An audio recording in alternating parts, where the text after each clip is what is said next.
itu akan menurun. Bukan kualitas Islamnya, tetapi kaum musliminnya. Di masa para sahabatlah Allah menyempurnakan Islam. Jadi Islam teraplikasikan secara kehidupan nyata itu di zaman para sahabat sempurna. Akidah teraplikasikan dalam dada-dada para sahabat sempurna. Syariat, ibadah, muamalah, adab, akhlak teraplikasikan dalam kehidupan para sahabat pun sempurna.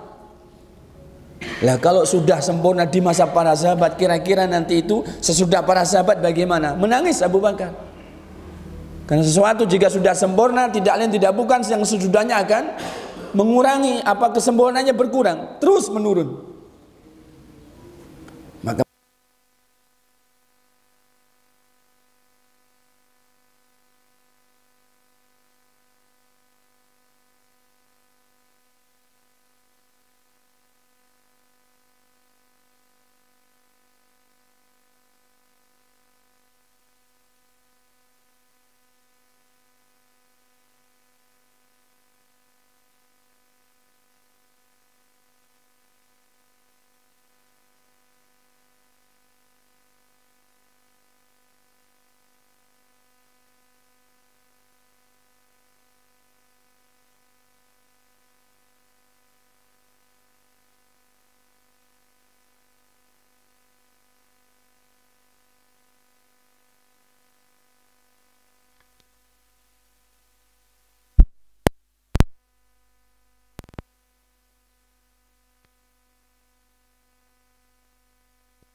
supaya lebih afdol, supaya dengan jalan yang aku lakukan ini aku lebih bisa mendekat kepada Allah. Semuanya begitu.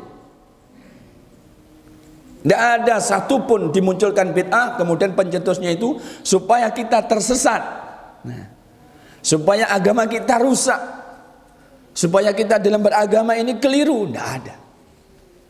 Supaya kita semakin jauh dari Allah. Tidak ada. Semua itu dicetuskan untuk perkiraan mereka, itu persangkaan mereka untuk menyempurnakan, supaya mendapatkan yang lebih afdol, supaya mendapatkan yang lebih besar pahala, supaya lebih mendekatkan takarubnya itu lebih dekat kepada Allah. Semuanya begitu. Dan ternyata apapun upaya yang dilakukan dengan apapun, tapi itu bukan dari bagian agama yang pernah diajarkan Nabi SAW waktu itu. Nabi telah menyebut itu adalah al-bid'atu dolalatu. Itu adalah bid'ah yang tersesat.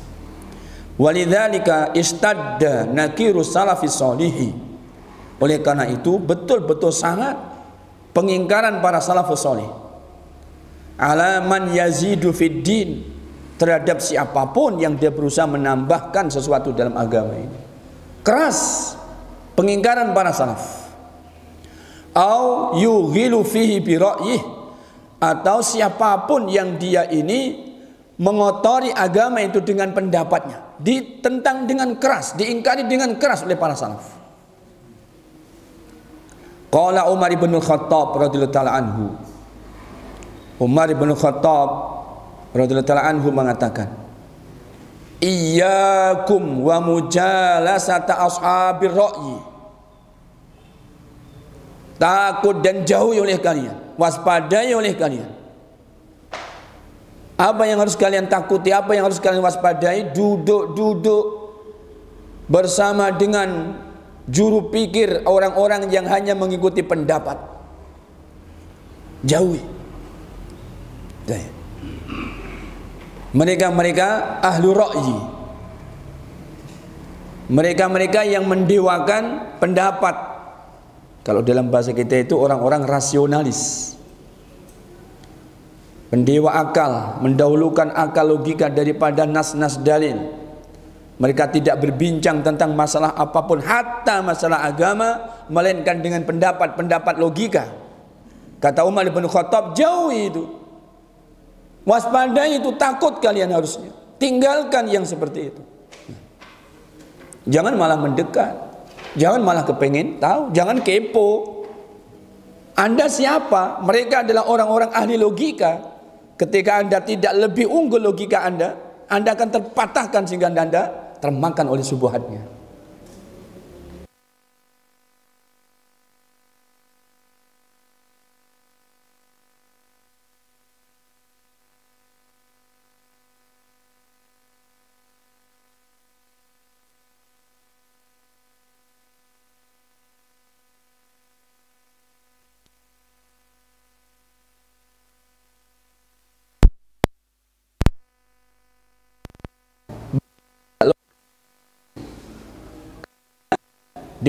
Logikanya oleh orang-orang yang lebih pandai, lebih pintar menguasai logika, menguasai nas-nas dalil. Bahaya. Maka benar jika Umar bin Khattab mengingatkan, "Akum jalasata ashabi ra'yi, innahum a'da'u sunnah." Ketahuilah mereka itu musuh-musuh sunnah. Logika itu adalah musuh-musuhnya sunnah, kata Umar bin Khattab. Begitu, karena sunnah sumbernya wahyu. Dan mereka dalam pembincangan dan pembicaraan mereka hanya berdasarkan logika saja. Mereka musuh-musuh sunnah, kata Umar.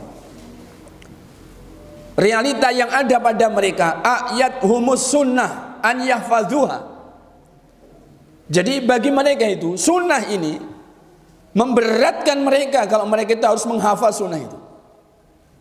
Untuk mereka menjaga sunnah, untuk mereka menghafal sunnah itu berat bagi mereka. Ayat hum ini yang membuat mereka capek, membuat mereka lelah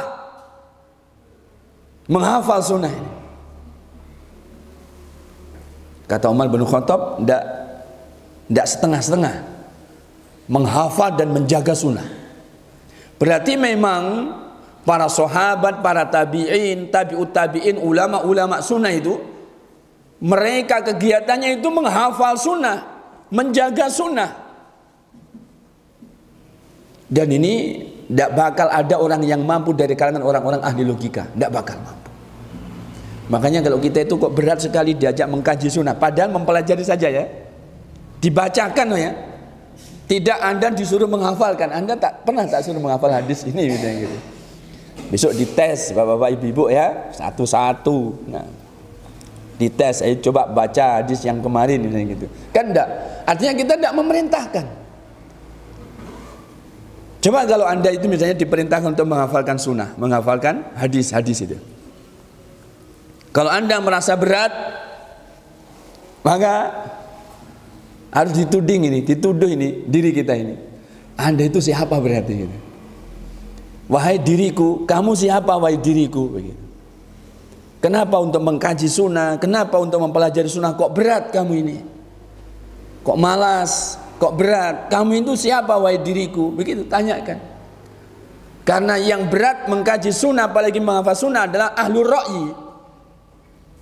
Umar bin Khattab menyebutkan ayat humus sunnah. Sunnah itu memayahkan mereka an yahfazuha, kalau mereka harus menghafalnya. Maka ketika mereka payah menghafal sunnah, mereka ambil yang tidak sunnah. Akhirnya bagaimana? Mereka mengambil pendapat-pendapat, mereka mengambil logika-logika. Kami pernah bincang-bincang dengan muridnya Syekh Albani, Syekh Yahya Silmi waktu itu tahun 1996 kalau tidak salah. Kita tanyakan, saya bagaimana sebenarnya cara atau metode kita itu belajar ilmu ini. Menghafal dulu, kemudian kita pahami. Apa yang penting paham dulu, hafal tidak apa-apa nanti belakangan. Ya.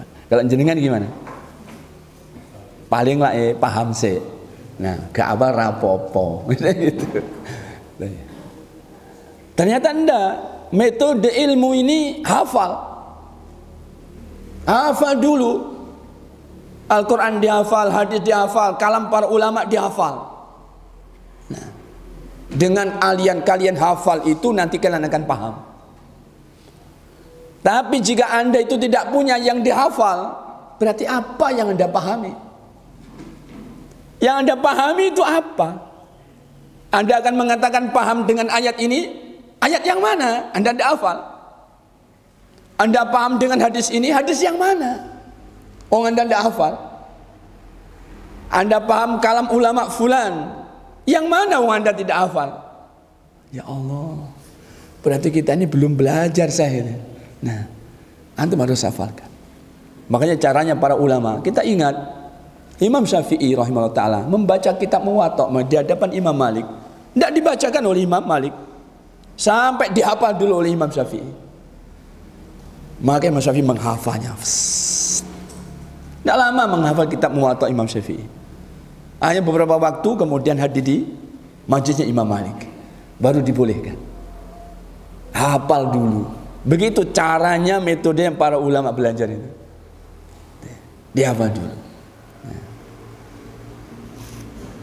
Lah awake dhewe mboten ngapal-ngapali berarti benjing mboten pengajian. Nah, ada menuntut ilmu itu yang hukumnya fardu kifayah, ada menuntut ilmu yang hukumnya fardu ain. Saya berharap minimalnya kita itu adalah fardu ain. Minimalnya kita yang fardu ain. Dan kita wajib tahu akidah yang benar, kita wajib tahu ibadah yang benar. Bagaimana puasa yang benar, sholat yang benar, akidah iman yang benar, rukun Islam yang 5 yang benar. Kita wajib tahu semuanya itu. Fardu ain. Itu minimalnya kita ini, mudah-mudahan begitu.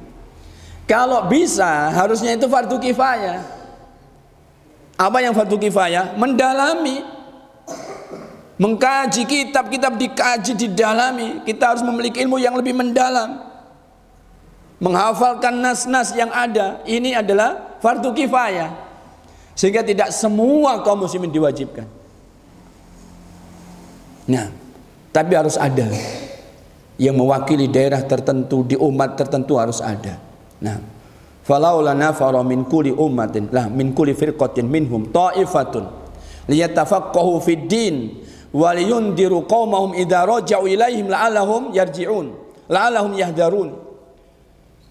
Hendaknya ada sekelompok dari kalangan umat tertentu ini yang mereka menyediakan atau menyiapkan generasi-generasinya siapa? 1 orang, 2 orang, apa namanya, bukan 1 orang, sekelompok orang untuk mereka itu mau tafaqquh fid din. Agar mereka mendalami agama ini. Harus ada yang menguasai agama.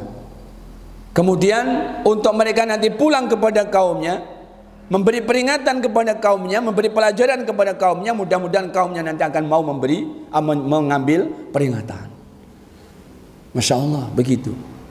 Jadi kita minimalnya fardu ain, tunaikan kewajiban menuntut ilmu. Setiap individu wajib menuntut ilmu. Nah, tapi tidak setiap individu muslim wajib mendalami ilmu. Tapi kalau jenengan, Masya Allah, nah, kita kapan gitu buat majelis khusus nih ya, majelis khusus mendalami 1 kitab misalnya gitu. Enggak usah 1 kitab yang tebal, yang tipis saja, ben gak wawang. Nah, ini harus kitab tebel payo lho, apa ya mari kowe engko. Nah, gitu. Aku apa ya iso ya kitab sak mau ini. Wis gak nyang gitu. Kalau kitab tipis-tipis gitu kan. Alah mek tipis wis kuwi wis paling rong nyangan wis entek. Gak nyang ya aku malah gitu. Lah terus gimana gitu ya. Tuh ya. Para bapak, para ibu yang dirahmati Allah SWT, kita lanjutkan perkataan Umar bin Khattab radhiyallahu anhu, wa nasu, dan mereka lupa. Nah, wa fi riwayatin, dalam satu riwayat dikatakan, nah, wa tafallatat alaihim al ahaditsu an ya'fuah an ya'uha, dan hadis-hadis Nabi ini pun bagi mereka akhirnya mereka tidak bisa mengungkapkan kembali, mereka tidak bisa menyebutkannya kembali, padahal sudah diajarkan kepada mereka. Lantaran apa tadi? Karena mereka merasa lelah, merasa capek mempelajari sunnah, akhirnya mereka lupakan sunnah. Kemudian hadis ini pun menjadi, nah, hafalannya kacau hadis-hadis itu pada mereka, sehingga mereka tidak menyadari hadis, tidak lagi mereka paham hadis itu, sadar saja tidak, apalagi sampai paham. Nah, kondisinya orang-orang ahlu ra'yi, pendewa logika atau pendewa akal. Wasu'ilu amma la ya'lamun, dan mereka pun akhirnya ditanya Tapi pertanyaannya perkara-perkara yang mereka tidak memiliki ilmunya. Mereka tidak punya ilmunya. Tapi mereka ditanya, fastahyau an yaqulu la na'lam. Karena mereka adalah sudah mendewakan logikanya, mereka merasa malu kalau mengatakan kami tidak tahu. Malu mereka. Lah gimana sudah orang kadung begini kepada saya, mosok saya ditanya, saya katakan saya enggak tahu. Ayo malu ah. Loh, kalau memang enggak tahu ya sebenarnya dijawab jujur saja enggak tahu kan gitu. Dari pelajaran yang diajarkan oleh ulama-ulama sunnah, orang ditanya suatu dia mengatakan la adri, saya enggak tahu itu nisful ilm. Dia berarti sudah punya ilmu separuhnya, tinggal untuk menyempurnakan separuhnya lagi. Tapi kalau orang ditanya ilmu dia nggak tahu, mengatakan malu, dia malu mengatakan saya nggak tahu, nol, nggak ada ilmunya sama sekali. Bagaimana dia punya ilmu sedangkan dia sendiri nggak tahu kalau dia nggak punya ilmu? Kejahilan macam apa lagi kira-kira yang melebihi jahilnya orang yang nggak tahu bahwa dirinya nggak punya ilmu? Orang yang paling jahil itu orang yang nggak tahu bahwa dia itu nggak tahu ilmu. Maka ketika ulama-ulama mengajarkan, kalau anda ditanya sesuatu anda tidak tahu, qul la adri. Nah, katakan saya tidak tahu. Imam Malik ditanya sejumlah pertanyaan, ada hampir 40 pertanyaan. Satu yang dijawab, lainnya semuanya jawabannya ana la adri. Tidak malu seorang imam. Wah imam, anda kan seorang imam. Sekian pertanyaan semuanya la adri, hanya satu yang anda jawab. Tuh ya. Imam Malik tidak malu mengatakan ana la adri pada sekelas imam.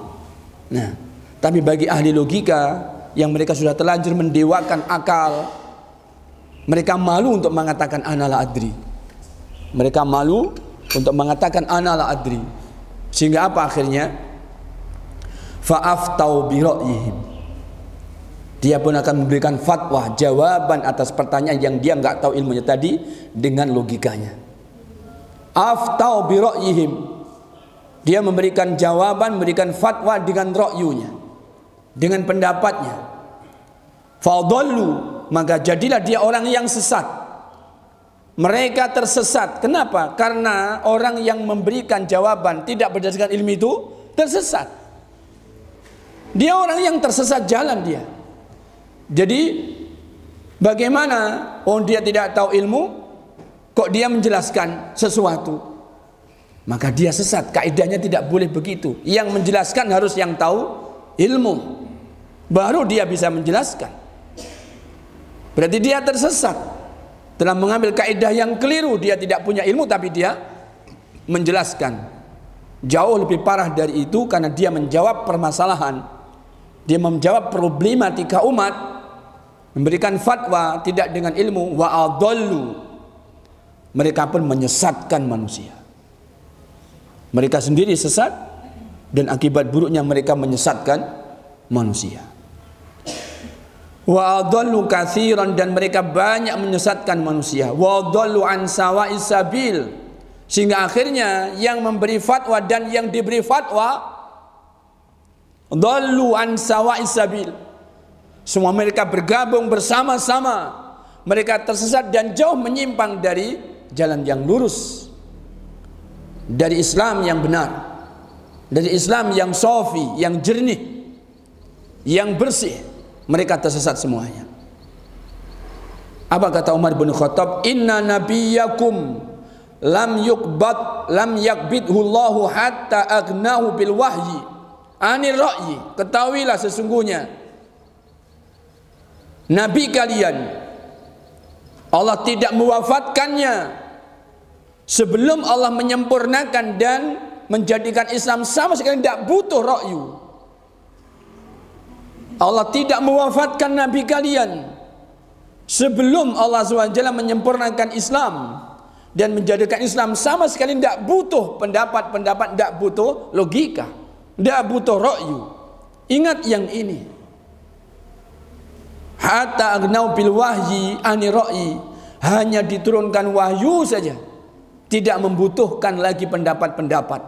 Walau kana ra'yu aula minas sunnah, kalau seandainya pendapat-pendapat itu lebih utama, lebih baik daripada sunnah, lakana batinal khuffaini aula bil masi min dhahirihima. Tentu bagian bawahnya khuf sepatu itu lebih utama untuk diusap daripada bagian punggungnya sepatu. Betul-betul kita dibuat tidak lagi punya alasan untuk tidak paham bahwa agama kita itu tidak membutuhkan ra'yu. Karena siapapun orang kalau ditanya, yang kotor itu bawahnya apa atasnya? Kalau kita bersepatu itu, semua sepakat bawahnya yang kotor. Tapi ketika kita itu sholat bersepatu,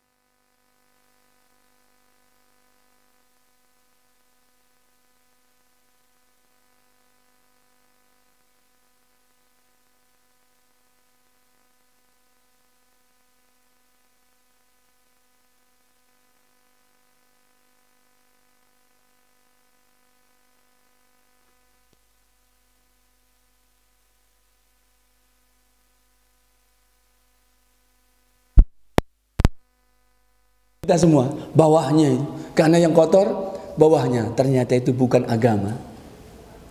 Ternyata itu bukan agama.